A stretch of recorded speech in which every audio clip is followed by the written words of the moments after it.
Here's a problem you could run into if you're trying to repair a floor where the joists are sagging a little too much. This actually happened to us one time. So here you're looking at a straight floor joist. There was nothing wrong with it.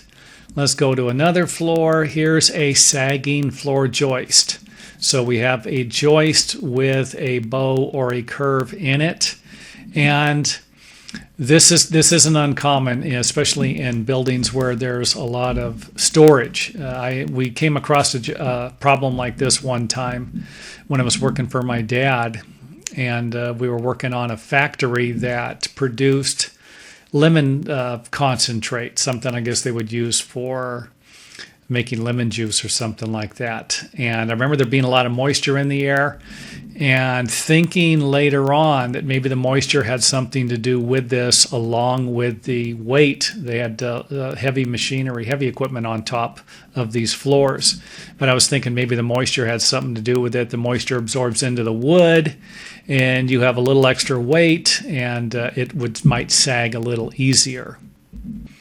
Now, here's the problem, and this is actually something that would tell you that the floor would need to be replaced.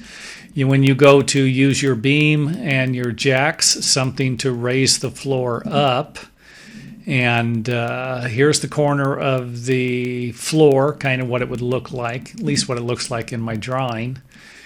Here are the jacks and the beam, and don't forget you might need to put these jacks up on some blocks. I've actually jacked while trying to lift stuff up. I've actually forced the jack into the ground and didn't move the beam at all, so you might need some metal plates or something. Just keep that in mind. The other end of the floor. Now let's go ahead and take a look at what can actually happen. The floor can actually raise at one end or both ends. I've actually seen this happen before. The sag will not come out. And I think basically what happens is that the floor itself, as a single unit, let's say, this right here would be a solid component. When you nail all of this stuff together, it creates a nice, as over time, let's say, as the plywood sags with the floor or whatever kind of sheathing you have, it actually creates a solid unit, which over time will not be able to be repaired. It might need to be replaced.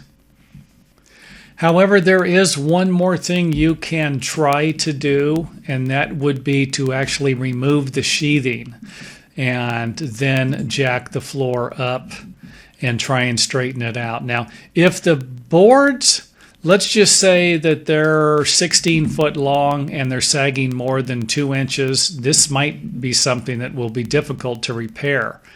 And I don't recommend doubling the joist up for something like this. If you're going to remove and replace the entire floor, then replace it. And it wouldn't be a bad idea to contact an engineer to find out why the floor sagged. Maybe the joists were undersized. Maybe there was a little too much weight on the floor. But wouldn't make a lot of sense to replace the floor joist. Let's say you have 2 by 10. And they're spanning 16 feet, and an engineer is going to tell you that you need 2 by 12. This could be a simple fix if it could actually be fixed like that. I mean, keep in mind, if an engineer says you need to add 2 by 12 instead of 2 by 10, this would raise your building up 2 inches. Might not be possible. So you might have to go to 3 by 10s or something like that. But it's not going to make a lot of sense for a lot of you do-it-yourselfers out there. You just go in and you replace something on a building that maybe it was engineered, maybe it wasn't, and without actually finding out why the problem came about in the first place, and then making the necessary repairs, not just replacing the stuff and then 10 years later replacing it again. So keep that in mind. If for some reason you can actually take the sag out of something like this after you remove the plywood, you can resheet it and install some type of a support underneath. What we're looking at here is a concrete footing this would be a fantastic way to support something like this. And of course, using a post and a beam with footings also might work. So again, this is where you contact the engineer to get an idea. Again, they'll be able to provide you with the lumber sizes that will work.